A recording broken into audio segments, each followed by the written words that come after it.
Okay, we're here with Guy Benson of Town Hall, who is in Worcester for a big event.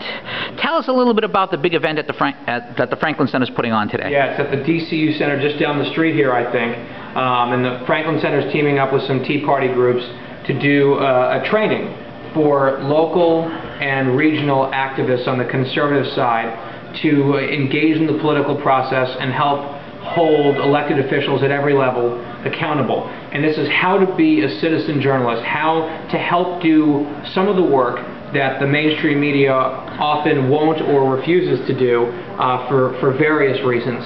And so this is about bringing accountability. This is about using the tools that we have available to us in the 21st century, technology and otherwise, to pull this off.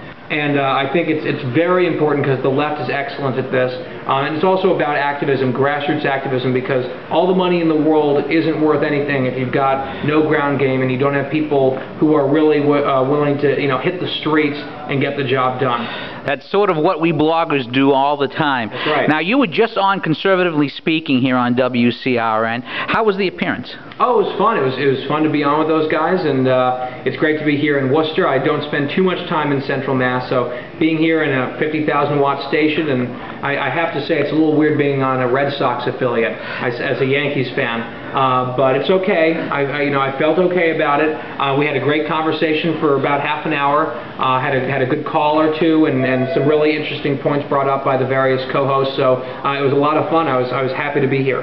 Now, we've been seeing an awful lot of interesting stuff. We have the Fast and Furious finally breaking after over a year of being around on the conservative side. Well, I didn't pick it up till a year ago. I was one of the latest bloggers. Well, that's Bob Hokinson, by the way, who is the host of your... Bob, when is your show? What am I on? When is your show?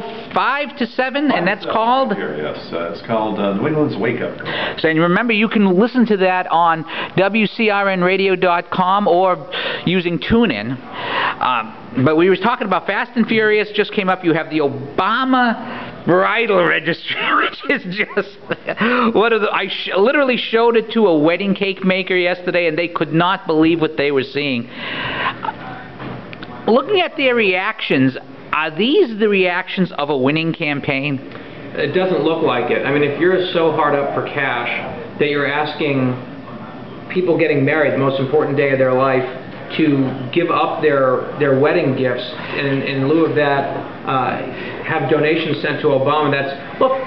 I think Obama outspent McCain. Well, I know Obama outspent McCain by hundreds of millions of dollars. It wasn't even close.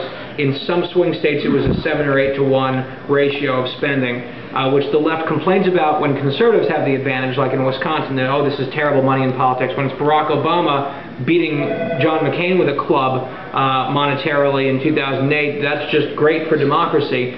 So that's just an interesting little double standard there. But I think that when you saw in May the fundraising numbers that came out June 7th, Barack Obama and the DNC raised $60 million, which was a very good haul. Then Romney and the RNC came out with $76 million, and a little bit of nervous ripple through the left. And you saw in May just came out the burn rate for Barack Obama. He spent 110% of what they took in, which is kind of par for the course with him, spending more than he has. But for his campaign, I think they are nervous about winning this fight in terms of money. They thought they were going to waltz with $1 billion and totally trounce the Republicans again on fundraising. And because of Romney's prowess as a fundraiser, because the RNC has really turned things around with Reince Priebus at the helm, who's been excellent, and also with these super PACs, which is sort of the Republican answer to some of these public sector unions that recycle taxpayer dollars as this racket and gives it, huge chunks of change to Democrats. You've seen an evening of the playing field, and I think the left is nervous, which is the polls, the national polls, Gallup and Rasmussen have it virtually tied, Romney slightly ahead.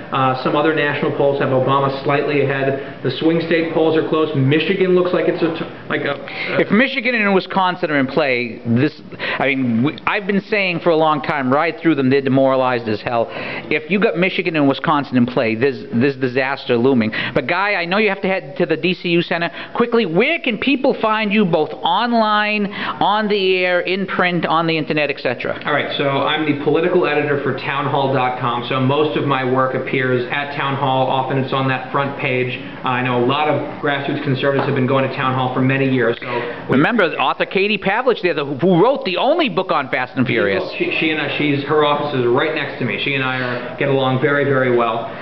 So she's my colleague. We've got a great team over at townhall.com. And then I'm often on or guest hosting the nationally syndicated Hugh Hewitt Show, which is not on, unfortunately, in Massachusetts or in Boston, but it's available in a bunch of other places and certainly online.